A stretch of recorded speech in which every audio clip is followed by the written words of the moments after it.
Hello everyone and welcome to Cancer Support Scotland's first Wellbeing Sessions Q&A. We're delighted that we have the Scottish Government's Clinical Director, Professor Jason Leitch. But before we bring Professor Leitch and our fabulous host, Laura Boyd, in, I want to give you a brief overview of Cancer Support Scotland. We're here to support the wellbeing of those affected by cancer.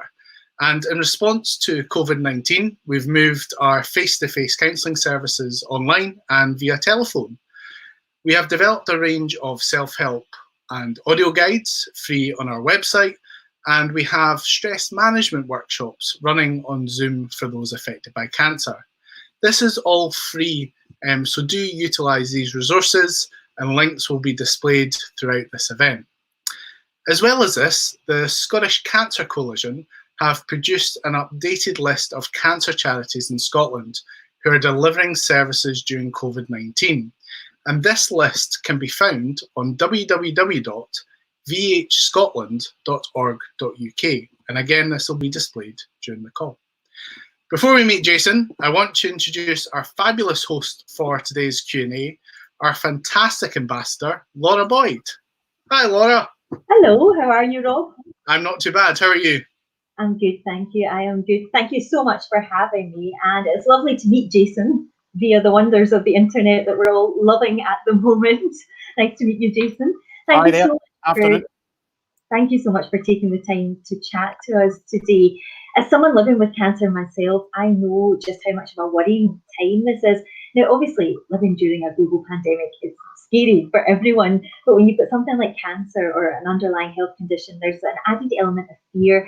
And also, there's so much kind of misinformation going about on forums, and you don't know what to believe. So it's great to be able to put questions directly to you. So at Cancer Support Scotland, we put out a call a couple of weeks ago for people to send in their questions via email, and we were inundated with the response. We're going to go through them, but also if you would like to leave a comment or put your question to Jason as well, then you can do, put it in the comments of YouTube or on Facebook, whatever you're watching with, and Rob will gather them for me and I shall put them directly to Jason. But Jason, are you ready to go for it? I'm as ready as I'll ever be. I'll do my absolute best. If I don't know the answer, I promise to tell you, and I'll endeavour to get to it. Thank you so much. Well, let's kick off with screening. So a massive question. We had so many emails about this. And one that came through to us was from Leslie. And she said, when will bowel cancer screening be reinstated again in Scotland? Having lost our daughter Laura, aged just 31, to bowel cancer screening is very important to me. And I worry about how many cancers could be missed during COVID-19. Laura, we're obviously very sad for Leslie's loss there, but Jason, that is a massively important question. What do you think?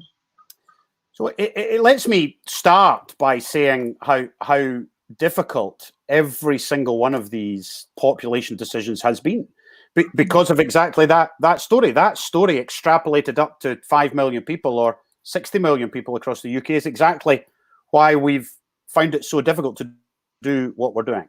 Yeah. You're going to hear me say this a lot, but a lot of these choices have been risk-based. And we don't always know precisely what that risk is, but that's what we've tried to do. We've tried to take the least risky option for those who require care, whether that's COVID care, breast cancer care, bowel cancer care. So one of the things we decided quite early on was we would pause, not stop, pause the major screening programs across the country for 3 months. We would stop them from the 30th of March for 3 months, unless we can start them earlier than that. So we're not obliged to wait till the end of June, but our present thinking is we'd stop them for 3 months and then catch up. Remember, bowel cancer screening is for 50 to 70-year-olds. It's a very specific thing. It doesn't stop people going with symptoms. If people have bleeding, if people have other signs they're worried about, the general practitioners are open, other people are available. It's just that routine population screening that we've paused for a 3-month period. Our thinking there is twofold. One is we need capacity for COVID, particularly laboratory capacity. It's actually not so much the clinical teams. It's because we've had to convert a whole lot of labs and a whole lot of workers into people to do COVID testing. And we don't want people to have to go relatively unnecessarily to hospitals and take the risk of leaving, transportation, and attending those hospitals. Now, that's a really difficult judgment, but that's what we chose to do about screening. And we will start them as soon as we feel it's safe to do so. So we're looking roughly then at the end of June.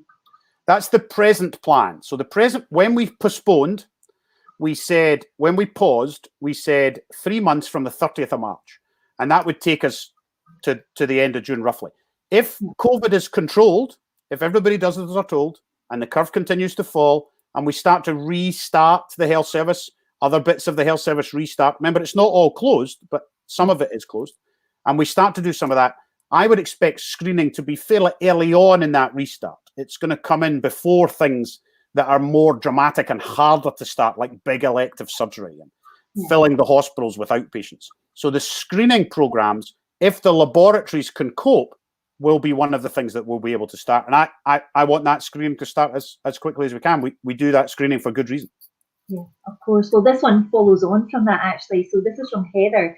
I received my bowel cancer screening pack just as lockdown began, and since all checks have been suspended, I didn't carry out the tests. Can you inform me when I can expect to see testing resumed so I can have my regular check? You basically answered that there, but should she go ahead and do the test at this point? She shouldn't. So she should hold on to the pack, put it in the drawer, listen to us over the next few weeks and months, and we will tell you when to start that testing again. Those little tests, the little plastic tubes, they last quite a long time. Just keep it in the drawer and use it when because there was clearly people caught in that, had the delivery postponed. So there'll be other people who then haven't had a delivery, and we'll catch up with them, and we'll go faster to catch up with that backlog over the next few months as we restart it. So don't do it yet. Do it when we tell you to do it, is my slightly assertive advice. Do what you're told. Pamela, again, in the same vein, said, when will screening commence? I'm so worried about the people who have cancer symptoms and their treatment may be delayed for a number of months. Do you know if there is a plan in place to fast track these patients? My wee dad is one of these patients. He had bladder cancer last year. It's so scary for cancer patient survivors and their families. So let's be very careful here with the language. So two separate things. Nobody has stopped anything for symptomatic patients. So if you have signs and symptoms of disease, a lump, bleeding, bowel habits that have transformed in some way, and or if you're worried about something, either you or a kid or a family member or your dad, the health service is available to you. Your first port of call in working hours should be your GP, and they will probably have a slightly different system than the one you're used to. So you may have to phone and speak to them. They might even do a video conference call with you rather than take the risk of having you on the premises and traveling. So anybody with symptoms or signs or concerns should contact the health service as normal. Screening, remember, screening is for non-symptomatic people. Screening is for the population. So that's not people with bleeding or lumps or any of that. That's me. I'm 51 years old. So I have no signs and symptoms, and I do my bowel cancer screening when it arrives. I will do it the next time it arrives. I did it. It was the first thing I got on my 50th birthday. They always get it just before. They get it a couple of days just before your birthday. So it's the first birthday card you get. And that's a separate thing. That is paused. Cancer care is not paused. But we'll come, I'm quite sure, to some questions about where we've taken some risk judgments about stopping, postponing, delaying some cancer care as well. But let's be very careful about the symptoms people who can come. The screening, paused. Yeah, I think that's really important because actually on the Lorraine show this morning, I'm not sure if you saw it, but they were talking about that because the worry is that after the corona crisis, there's going to be a cancer crisis. And I think they were estimating up to 18,000 people could be at risk of losing their lives because they're not going to the doctors at the moment. They're not being tested. And people are worried, aren't they? They don't want to go because they feel it might be unnecessary. They know it's a busy time, but they should go, shouldn't they? Yeah, it's really the balance between, forgive the shorthand, the balance between scaring the population enough to stay at home and deal with the virus, but being hopeful to the population and saying the health service is safe. That balance has been really difficult to teach and show to the population. We ran a campaign in the last couple of weeks called The NHS is Open, and it has helped with the numbers. So the numbers of cases turning up have been very much more hopeful. So they will continue to go up as long as people know to use it wisely. And I say again, some things are in slightly different places than you're maybe used to having them. So hospitals have set up cold and hot sites where the infection risk is lower. GP practices are doing much more on the phone. So it varies a little, but you should absolutely continue to attend as normal unless you're told not to. If you're worried, get checked out. Now, another question came in from Kate. She said, do you feel the UK/Scottish government made a just and fair decision to cancel cancer screenings and regular treatment appointments?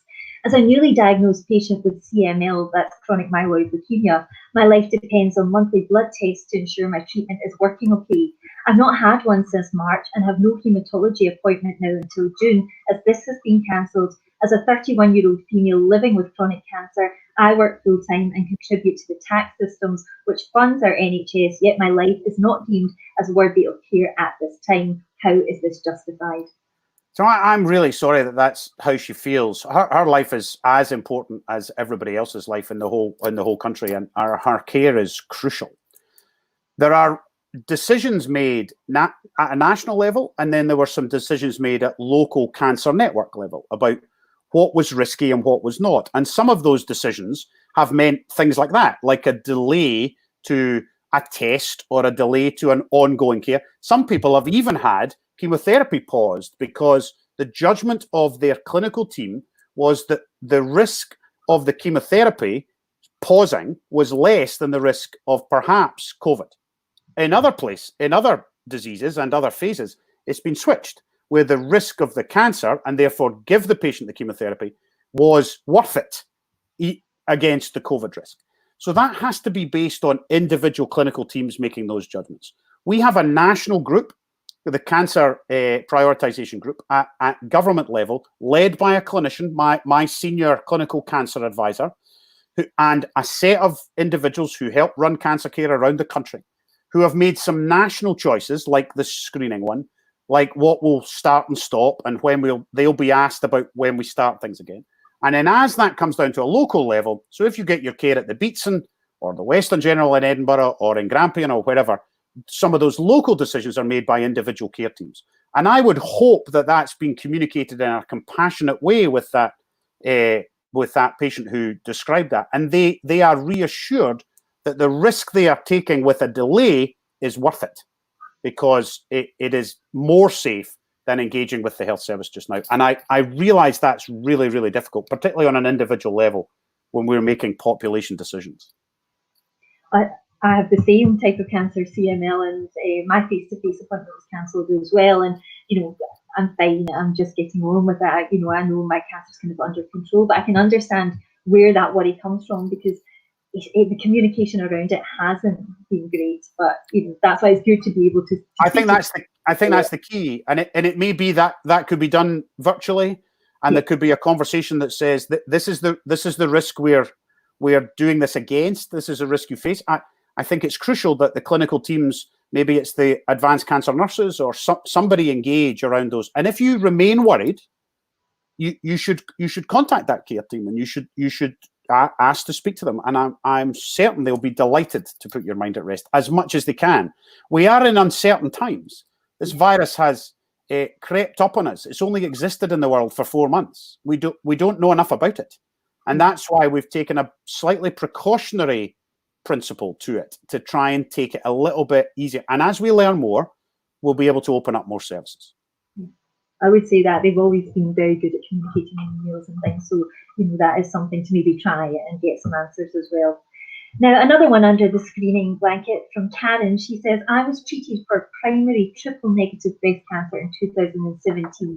There are no follow-on preventative treatments available for this type of breast cancer, as it has no hormone receptors, and therefore drugs like tamoxifen or Herceptin, which have no benefit. I have no follow-on appointments, only an annual mammogram due next month, which I believe has been suspended temporarily due to coronavirus crisis. I would like to know when screening for existing cancer patients will recommence. Is that the same? Will that, for existing patients? Sarah, this is a third group of people. So now we've got symptomatic people, that's ongoing. Yeah. Screening people, paused. This is surveillance. So this is people who have had disease and they are being reviewed on an ongoing basis. And breast cancer is the simplest example of that, but there are other examples of that. And often, particularly in the early years post breast cancer, people would have an annual mammogram and they would get used to that. And we've taught them that that's important in their disease. And then some of them have been paused again. Now, not all of them have. So that would be worth contacting the individual department in question. If that department is in an area where the staff are able to do it, because remember, we've redistributed a lot of people to COVID. So we've taken a lot of the staff and given them different jobs on a temporary basis. So it may be that that surveillance mammogram will still be happening, or it may not. If it is postponed, it will restart. It will come back, and there will be a risk judgment in there about how long they can do that. But that individual, and there'll be a lot of people in that position, should contact the radiology or the oncology department in question and ask if the surveillance mammograms are still happening. Hope you can do that, Karen. Next on, we're going to move on to the buzzword of the moment, shielding. It's another one of these words that has just come into play, hasn't it, in the past few months. One thing that I got asked via Lynn Fraser, whose son has cancer and also her mother, was that they haven't received a shielding letter yet. And I think there's quite a lot of people in that boat.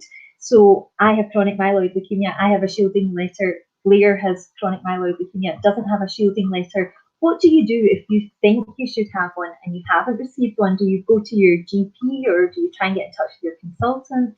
So let's talk about shielding. So let's describe what it is. So shielding is not fun. It's bad. We didn't want anybody on the shielding list. However, there are specific groups of patients, and I hate to do this to you, Laura, because if you're one of them, it makes it awfully personal. There are certain groups of patients who we know from the research that we already have from 4 months of this virus are at particular risk. They're not at particular risk of catching it, but if they catch it, they are at higher risk of severe disease. Those people, in the main, are those with diseases that have caused their immune system to be compromised, either permanently or temporarily. So the simplest example is solid organ transplants. People who have had heart transplants, kidney transplants, who we put on immunosuppressants for the rest of their lives in order for them to live. They are at risk of viral infection. This viral infection is particularly nasty. There is no treatment, no drug yet that helps us. So they are shielded. And there are groups of patients, including you, Laura, who are shielded. They are 12 weeks at home, no outdoors, even self-isolating from their own families in many circumstances, getting extra support like food deliveries. It's not, I've got a friend who's doing it with 2 kids and a wife. He's in a single room by himself, waving at the kids from distance. This is not something we want to do to the population. So 170,000 people have now had shielding letters. Our best advice is that they should shield. So the solid organ transplants are easy. They all are on immunosuppressants. They are all help. They should be shielded. There are then diseases like yours that is not a single disease. It is a whole journey of disease from beginning to end with different responses. Those individuals, the decision whether to shield them or not is made by their care team. If it's the GP who looks after them, the GP can add an oncology team can add them. So some diseases we put in the bucket altogether because it's obvious. Other diseases, it's much more difficult. And therefore we've made, so MND is an interesting example. So if you get motor neuron disease, when you first get it, it's a horror disease. It's a dreadful disease and it's very quick. But at the beginning, you have no lung problem. You're not immunosuppressed. Near the end of the disease, you are very immunosuppressed. So we haven't put all of MND in, but we've asked care teams to put MND people in when they feel that's the right point. So that's why some people with leukemia are in and some people aren't. So if you're concerned, you should be shielding. You should contact your GP and or your care team. One more thing, Laura, I know this is a long answer. Everybody, the whole population should be being careful. Yeah. So even if you're not shielding, whether you've got leukemia or no leukemia, social distancing, hand washing, this virus can't go through your front door. So the safest place is in your house. Eventually, we'll come out the other end and we'll be able to open the front doors and we'll have treatment and we'll have vaccine. But for now, the simplest way of preventing this infection is to stay at home. And it feels like such an important message to say that, because I think as the weather gets better and time goes on, you are seeing more cars out and about, you're seeing more people out and about. It's really difficult. A bit of a lull, you know. So if your behaviour has changed in the last 2 weeks, you have misunderstood the disease.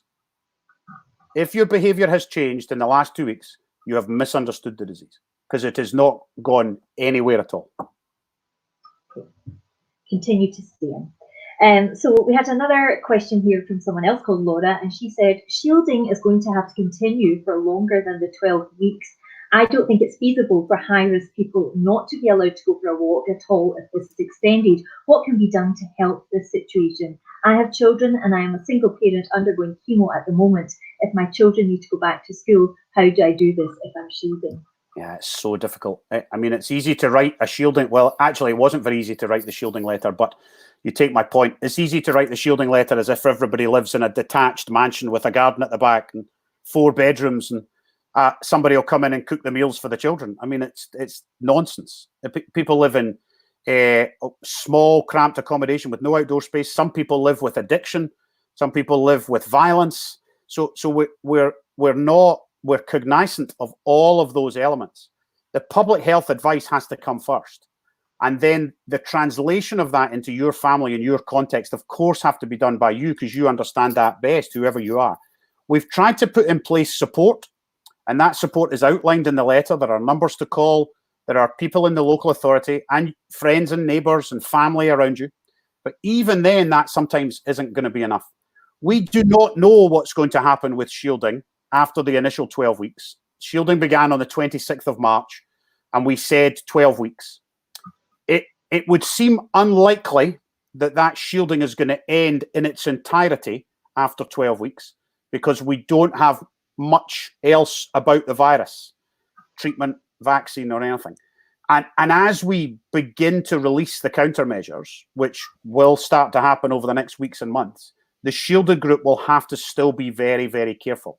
And I don't like saying that, but it's to protect them from this horrible, horrible disease. The nature of individual families and what families will do and schooling and all of that, that is still to be worked out. And we absolutely have to do that. And we have to do that with the shielded group in mind, as well as all the other high-risk individuals. So when are we likely to hear an update on that? So by law, we have to tell the country what we're doing every 3 weeks. Yeah. So the next 3 week stop is this Thursday.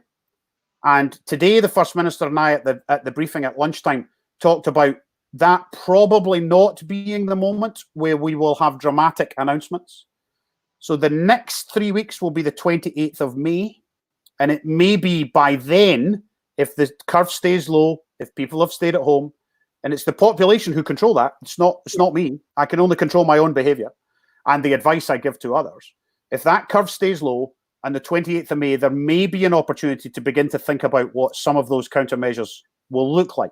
But it'll be, if you look around the world, it's what we would call baby steps. I mean, it is small baby steps in order for us to manage the virus, because it doesn't take much for the reproduction rate of this virus to go quickly up and then us to be out of control. And that would overwhelm our NHS, and never mind the people with COVID, but nobody would get cancer care because the health service would fall over. Okay, so 28th of May, we shall listen out. Here's another one. This was quite an emotional one. So this is from Kim. During the lockdown, we are expecting families to be bound by the self-isolating rules, which in many cases would allow their loved ones to die alone and not make memories with their terminally ill loved one. Do you think this is acceptable? I don't. Nobody should die alone. Absolutely nobody. So let me be very, very clear. What I am the champion of open and person-centered visiting in this country. It's been my policy area for the last 5 years. We are the best country in the world at opening up visiting in healthcare settings. Unfortunately, pretty much the toughest thing I've had to do in this pandemic is to stop visiting. I hate it. And there are some exceptions to that stopping. One of them is end-of-life care. So you are absolutely allowed to visit dying relatives in end-of-life and palliative care settings. However, every visit is risk. So it's not open house. It's not families of 10 coming to visit, I'm afraid. It's got to be very carefully handled in consultation with the people who are looking after your loved one. That might be a hospice, it might be a care home, or it might be care at home, or it might be a hospital setting. So you should do that in a compassionate and caring way. You should talk to that care team. And what we say in the guidance is try and limit it to direct family, one individual if you possibly can. And we know that's not always possible, but try and keep it to an absolute minimum and use digital technology perhaps to engage a wider family network. But we completely understand how hard that is. But the last thing we want is in that end of life care to put other people at risk. That's the only thing that would make that even worse than that present situation of grief and misery. So we certainly nobody should die alone.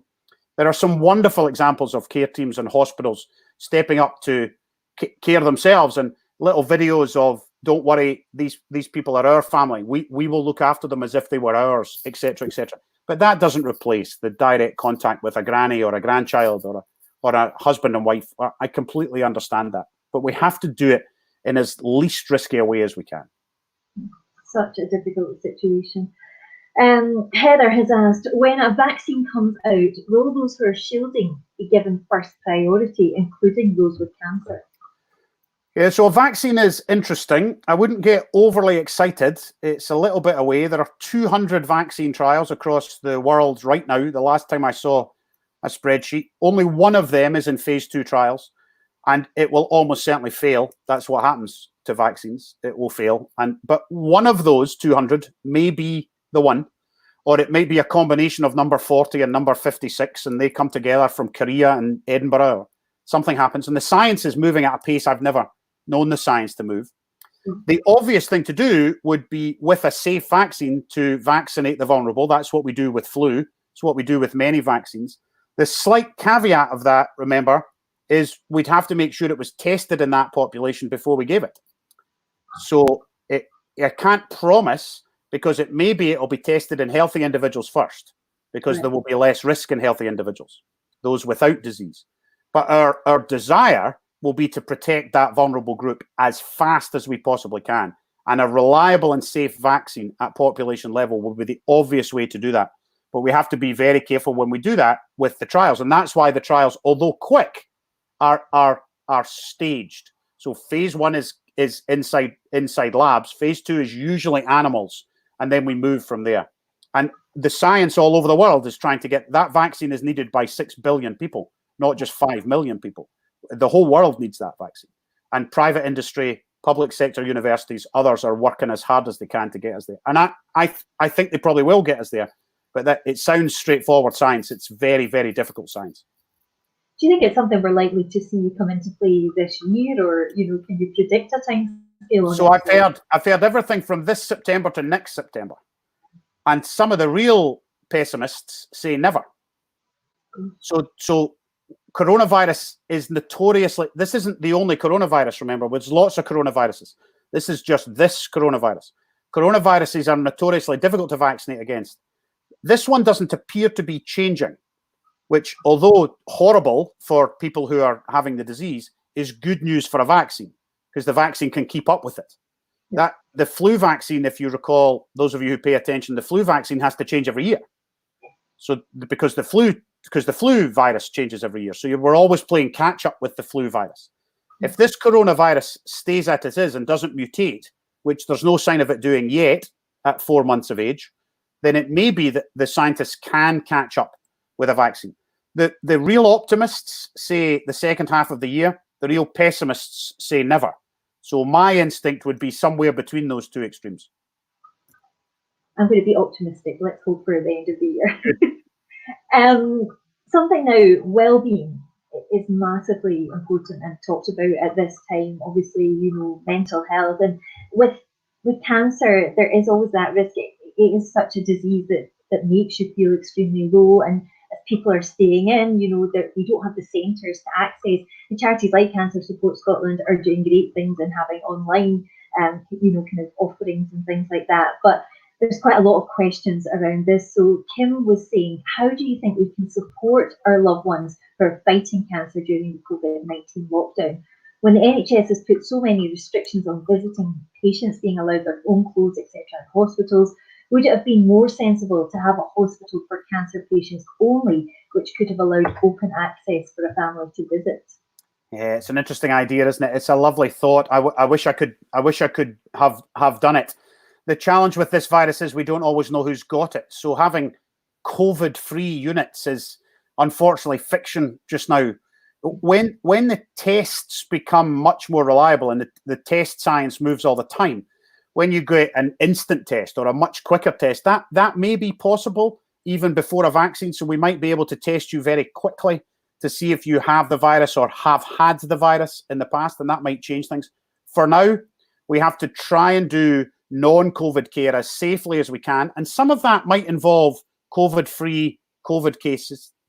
So we've bought, for example, all of the private provision in the whole of Scotland. The National Health Service has purchased that. So it may be, and some people on this webinar are probably already having their care inside those private institutions.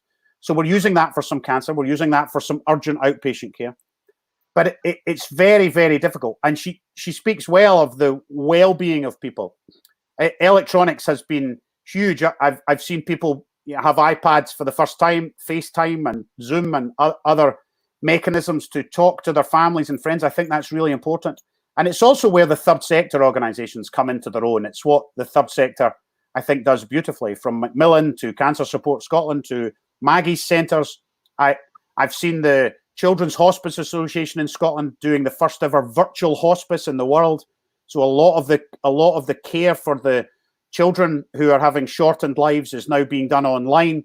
It's really a fantastic resource, and third sector organisations are doing that. Even as we speak, I see numbers come across the bottom of the screen saying this is how you get help for well-being. I think it's important that families and friends and neighbours step up to help those around us. I think it's what Scotland does very well, and we've had lots of volunteers to help, and we've had lots of others.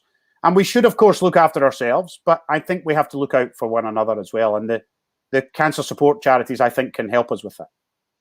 And there are a lot of organisations out there doing cancer-specific keep fit classes and poetry online and things. Yep. And what cancer choir we were running as well. So there's loads out there to get people. So just have a good Google. There's plenty out there. Now, Richard has said, we know that this is only the tip of the iceberg in terms of the long-term impact the situation is going to have on people's mental health, especially for those living with cancer. What can we be doing now for ourselves and our loved ones to ensure that they are looking after their well-being? It's basically pretty much what we said there, isn't it? Yeah, but it's a slightly broader question, perhaps, about your own health as well as your well-being. So we know that exercise, nutrition, and sleep are not only good for you physically, but they're also good for your mental health. And those things haven't changed. They've perhaps got a little bit more difficult because of the nature of what the lockdown has meant and the nature of our engagement with individuals. So you can't go to the cafe and meet your pals anymore. You have to do that cafe online.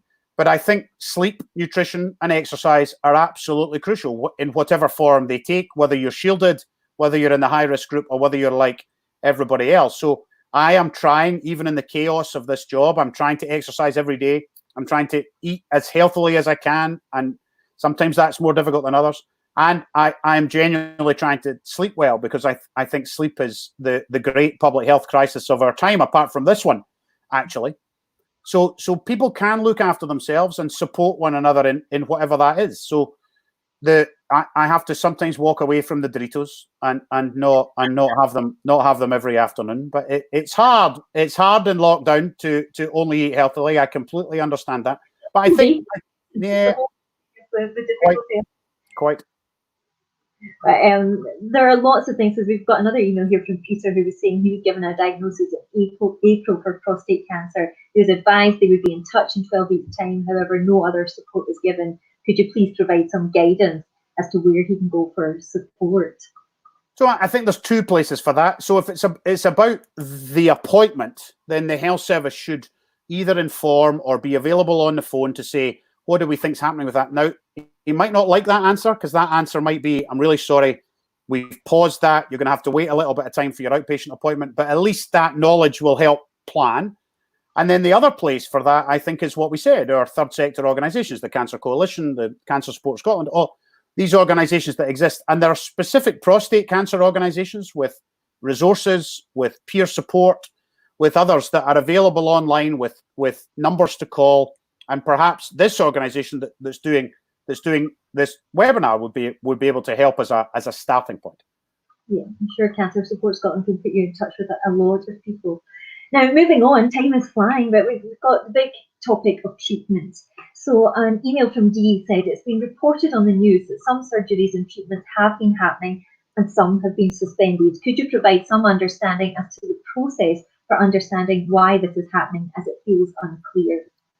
So it goes back to what we said right at the beginning. So the Cancer Treatment Response Group, set up by us in government, led by the Senior Medical Officer for Cancer Care, who's an active oncologist, a gentleman who sees cancer patients for a living. He chairs a group with us in government, with other clinicians, support groups and others, to say, this is what we think at a national level we should do about cancer care during the COVID pandemic. So they say some things like, of course, if you have aggressive breast cancer right now, ongoing, you should continue because there is risk. That risk is huge. And we should continue that cancer at all costs, never mind COVID. At the other end of that, it says, what's the risk of pausing the screening programs for 3 months? Well, that seems worth it because it releases lab capacity. It's not going to delay that much of care. So those two extremes, everything in the middle is a judgment. There isn't a right or a wrong answer. And some of that is done at that national group in consultation with experts to say, this is what we think we should do for this type of cancer, this type of treatment for cancer. And other things are then devolved down to localities. So if you're in the Western Isles and you can't travel because travel is now unavailable, that might look a little bit different than if you're in Musselburgh, where you could get to the Western General if you really needed to. So there have had to be local decisions are made about what the risk is to turning on and off cancer care. Bearing in mind all the time, what we want to do is do the cancer care.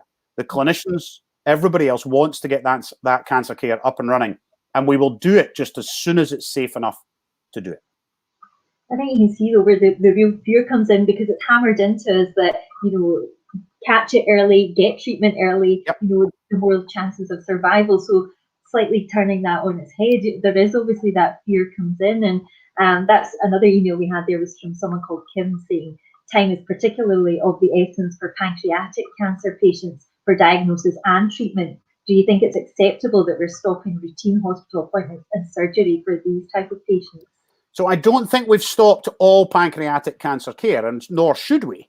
So it's the same pathway. Now, pancreatic cancer is at one end of the cancer spectrum, as opposed to some slower, slightly more obvious. Pancreatic cancer is a very, very difficult disease to both diagnose and then treat. So remember, symptomatic people, those with signs of disease, are still being cared for. Now, that care might look a little bit different, as we've said before, but they're still being cared for.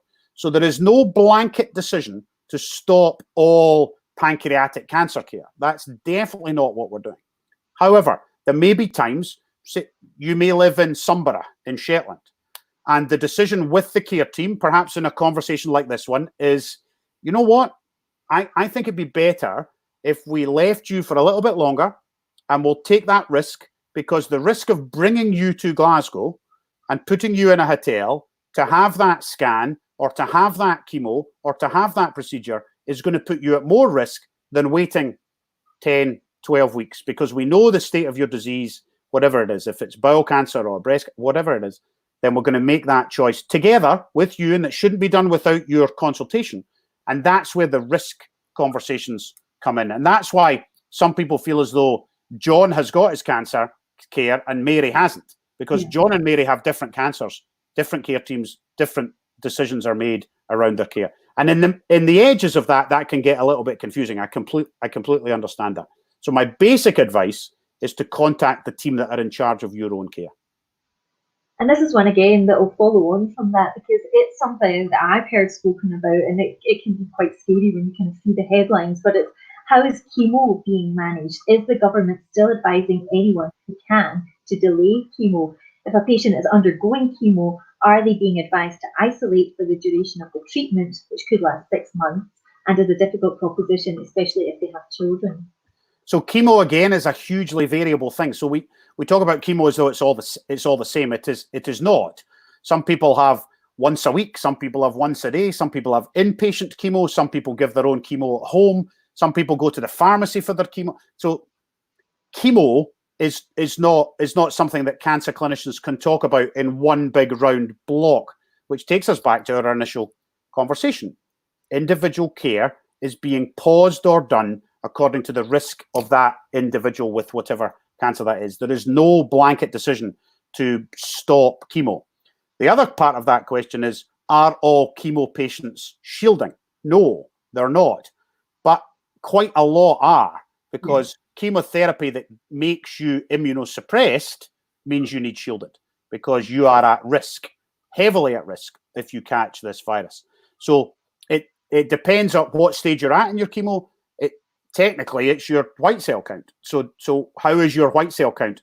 And does that white cell count put you at risk of COVID causing you much more severe disease and putting your life at risk? And if it does, we're suggesting shielding is the best way to protect you from COVID.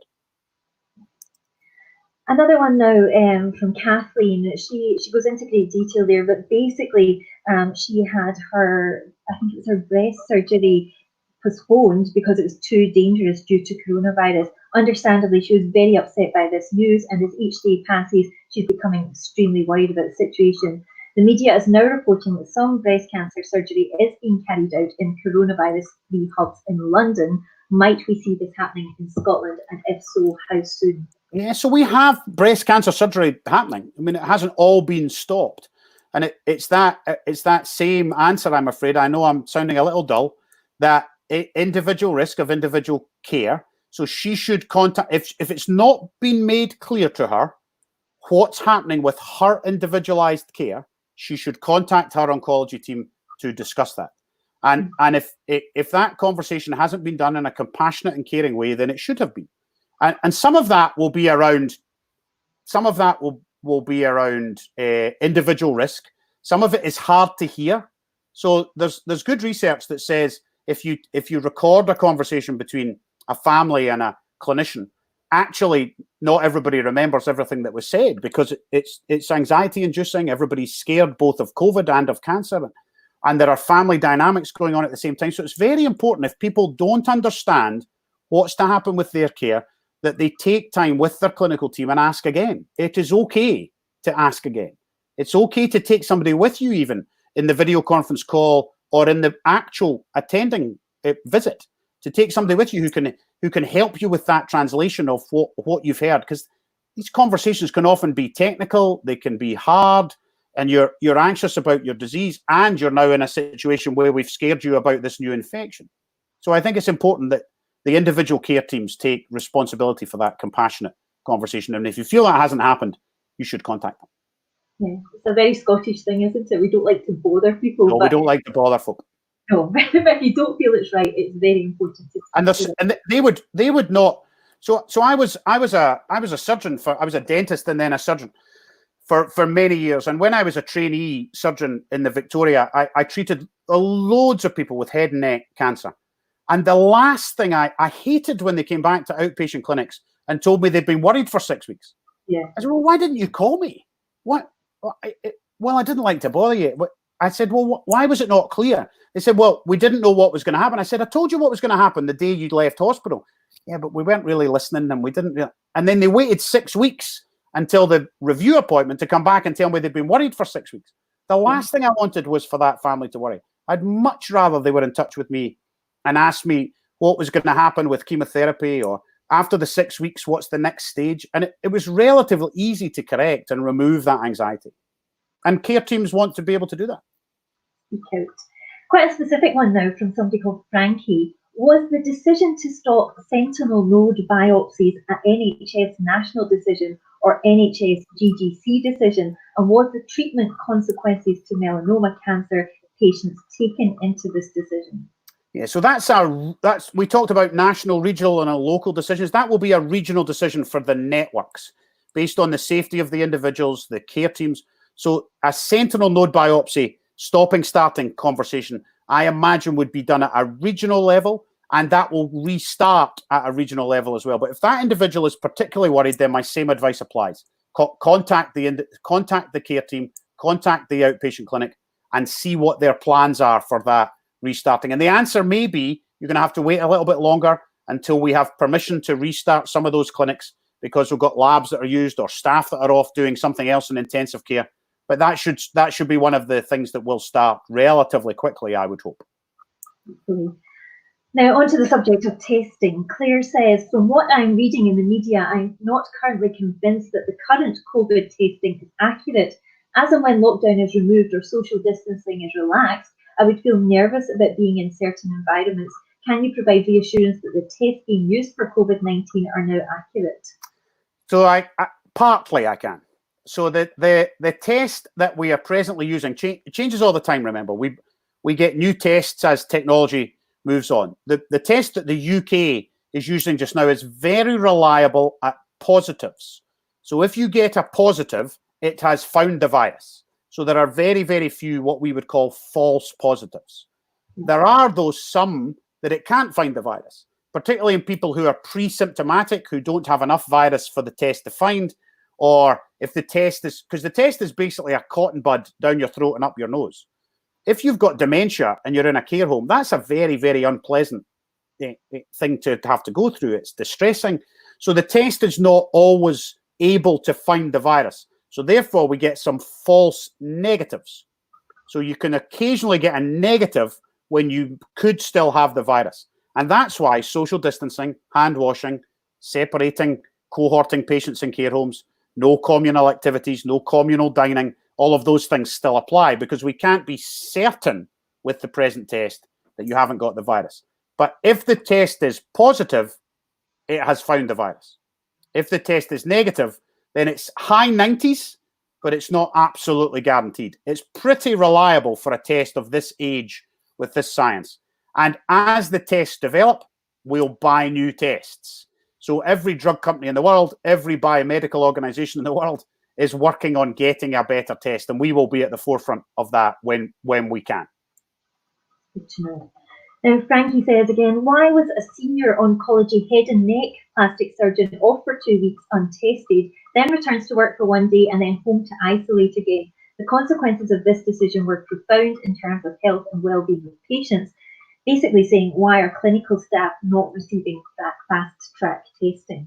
Well, they are now. Right at the beginning, remember, we had 350 tests a day. That's what our labs had. This virus only existed for 4 months. I know you've heard me say that already. So 6 weeks ago, we didn't have the test, physically have the test able to be used. And the tests we had were laborious and long. We had to send them down to Collingdale in England, where the first set of tests were developed and done. And then gradually, actually faster than any test we've ever had in scientific history nearly, we've now got testing in Glasgow and Edinburgh. Now we've got it all over the country. Initially, the other tests were then being redone in Glasgow to make sure they were accurate. And then now we've got testing in the Western Isles and in Shetland and all the other testing you've seen on TV. And we've done that at a remarkable pace. It hasn't been fast enough for everybody, but it's absolutely remarkable. Key workers, starting with healthcare workers and social care workers, have now been able to get tested for some weeks, including their family members. Remember what we're doing here. 2 weeks self-isolation may actually be required because if they have somebody in their house with symptoms, then they should be self-isolating for 14 days in order for that individual not to put anybody else at risk. The testing is for the person with the symptoms. If they don't have COVID, then that key worker can go back to work. This test only tells us if you have the disease in a short window of opportunity before symptoms and during early symptoms. It doesn't tell you if you had the disease 2 weeks ago or if you're going to get the disease tomorrow. It tells you about now. So that head and neck surgeon actually sounds as though they did the right thing. But now, and for the last few weeks, the key worker and their family can absolutely be tested. Helen, on the same subject, has asked, is there any update regarding antibody testing? Do we know if people recover from COVID-19 if they are immune? and won't be reinfected. There's a lot of talk of that. Yeah, we don't know for sure. Remember, this virus appeared at the end of December in the middle of China. It then traveled around the world pretty quickly. So even if you have an immune response, which some people have, so we know from some very advanced testing that some people have immune response to this virus, even if that is present, we don't know if it lasts longer than 4 months, because it's impossible to know if it lasts longer than 4 months because it's only existed for 4 months. So coronaviruses, in the main, tend to give you some medium-term immunity. But we don't know if that's true of this one. We are hopeful, and it doesn't appear from the science in China and Korea and other places that that people get it twice. There are some small case studies of people getting it twice, but most of them appear to be around some challenges with the testing. Yeah. So a negative test actually wasn't negative, and then the person had a positive test. Turns out the test was always positive. So there is in the literature, there's a famous group now of 92 people in Korea who they think had it twice. It turns out that testing was a problem and they had false negative tests. So we don't have convincing evidence that you can get this disease twice, but it is far too early to make any judgments about what we should do to society on the basis of that news, because we just don't know enough about it. Because it's another one of those hearsay things, isn't it? People say, "Oh, if you've had it once, you can't get it again." Indeed, and that may be partly true. Yeah. But we just don't know, and we're not willing to take the risk until we know for sure. Okay. We've got some questions coming in from the stream. So Helen says, why can't we make use of the NHS Louisa Jordan for cancer patients needing chemotherapy, as it's a COVID-free space and currently lying empty? Couldn't also be used for cancer surgery for the same reason. So yeah. So remember what the Louisa Jordan is. The Louisa Jordan is an emergency surge capacity built inside a conference centre. Yeah. It's not a nice shiny Beatson or a nice hospital. It's safe, and it would have managed to treat it downstream COVID cases if we had needed it, and we will keep it there until we're sure we're not going to have a second peak of disease. It has no operating theatres, and it's not the kind of environment you would want to be in for long, just because of the nature of what we've built. And we built it very quickly, and I'm hugely grateful to the people who did so. It may be that we start to think now about alternative uses for it, but we're not going to do that lightly. I wonder if we might use it for some outpatient care. We might use it for things where people could come and go. Overnight staying at the Louisa Jordan, I'm not certain that that's something I would look forward to recommending unless we absolutely needed it for surge capacity. So I don't think that's what we'll be doing. What we might do is do cancer care in some places that don't usually do cancer care. Some of our private institutions, perhaps the Golden Jubilee, some other parts of the system around the country, and we might adjust the way we do cancer care as we restart the health economy. So that might happen. That's good to know.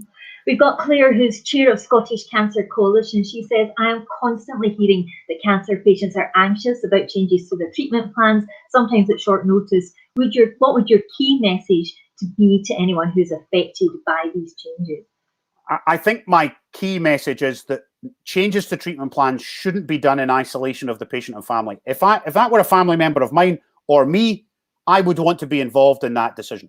I'd want to know what was being taken into account on a risk basis. I'd want to know when and where those challenges were at. And I'm very comfortable, if I'm in that conversation, to listen to the experts. The experts know best, but I know my family and my disease best and how I'm feeling. And then I'm very comfortable with pause, with postpone, or let's do it because the risk is higher or whatever. So it worries me when people get letters out of the blue that say, look what we've done, we're going to delay you for 8 weeks, but there's been no conversation. I wouldn't like that. I wouldn't like my mum or dad to get that. I want to be involved in those conversations, but the patients and families have a responsibility too in that conversation to take the best advice. Yeah. So it's a balance between the experts and the individuals who are suffering from that disease. So we have to be careful not to person-centered care is not the same as the patient's making all the decisions. Yeah. And that's sometimes a hard balance to strike, because we're trying to do something at a population level just now that is unique and probably the biggest public health crisis of our time. Yeah, indeed. But speaking is so important, and getting the answers, for your individual problem is something that you can go for. We've got Alison. She says, having incurable cancer, I am reliant on research to find new and better treatments and to be able to access these quickly. Whilst I'm in admiration of the speed at which research is happening for COVID, why do we not take the same approach with cancer research? Yeah, isn't that a really interesting question? I think there will be some lessons that come out of COVID, and it's important to say, first of all, pandemics are never good. There is no good news about a global public health pandemic. However, there are some things which I think will remain. One of them is a global research community that has been lit up, a fire lit under it for something like this. And I think there will be benefits for that. The countries are in more touch than they've ever been. I think the World Health Organization has done an excellent job in bringing together that research community and others, including third sector funders, philanthropy, the Gates Fund, others coming together to help fund that. And I would hope that we would hold on to some of that network as we come out the other end of this. And it wouldn't just be for infectious disease. It would be for cancer and stroke and cardiac care or whatever else disease we could. And that question is very, very interesting, because we don't want cancer research to pause. We want cancer research to be ongoing. So we need the cancer care to start up so we can continue to do that research to get better care for the individual who asked that question, for one, and for those who will come after. Completely. Now, we've got Leslie. She says, I'm a patient with metastatic breast cancer. I need a clinical trial. When will they open this back up? Yeah, so those trials, some of them are still ongoing, and it's a balance between not doing trials, and so some of that trial work is still happening. And when the cancer care begins to ramp up again, although we haven't stopped at all, then those trials will come alongside them. Though the researchers are ready, some of them are still taking patients in, some of them are not, but that will start at the same pace as the care of individuals will happen. And cancer teams are probably, I shouldn't say this out loud, cancer teams are probably the best connected to the research community of all diseases. They're very, very mindful of what's coming down the track, what trials are available for patients. They're better at that than most other specialties. So I would anticipate that carrying on just now and also in the future. Yeah, as someone who's been living with it for almost 11 years, I've always been impressed by how closely involved my doctor is with the research team, and I've always found that really cancer is very, very good at that. Usually, cancer is usually good. Now, this is probably our last question, but we've got John asking if there was one piece of advice Professor Leitch would give, out with the washing the hands and social distancing, what would that be? That's a good question. I think it would be to communicate with two groups of people. I think it would be to communicate with your family and friends and talk out loud and share your anxiety and share your good times and bad times. And I think it would also be to communicate with a peer group. So a group perhaps outside your family and friends, people who are going through the same disease, people who are going through the same challenges, maybe with a slightly different disease. I think they give independent versions of what you might have. So if you're in a single parent family with 3 kids, cancer can be quite tough in there to talk to just about that family. You've got a lot going on. But if you had a peer group who are going through that same thing, I think that's what you should do. So I think it's about communicating as an individual, because not everybody has good days and not everybody has bad days all at the same time. So I think organisations like Cancer Support Scotland can provide some of that infrastructure to help us be able to do that and share it with one another. So I think my advice is to talk out loud.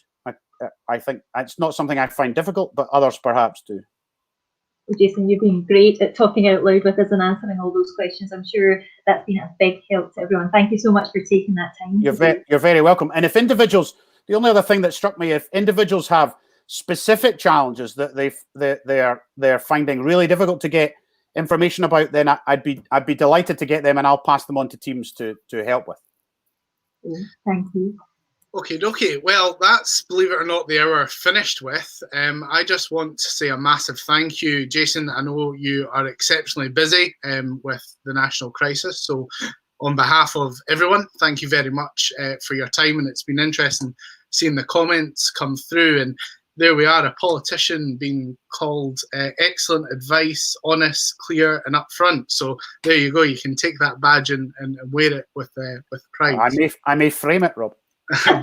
Well, there we are. And Laura, once again, thank you so much. You're a fantastic ambassador for Cancer Support Scotland, and indeed a champion for those with cancer. So this was our first Wellbeing Sessions. I'm delighted the both of you were able to join us. We've been streaming the link at the bottom for Cancer Support Scotland's support services, which you will be able to see, but also the link to the Cancer Coalition's range of COVID-19 services. And as I mentioned at the start, a range of services are still running during this time, ranging from Maggie's to Macmillan. So please do visit the VHS Voluntary Health Scotland website, and you'll be able to see that. But just now, the link there is the Cancer Support Scotland one. So leaves me to say, stay safe, folks, and look after yourselves. And thank you very much for joining us today. Thank you. Bye.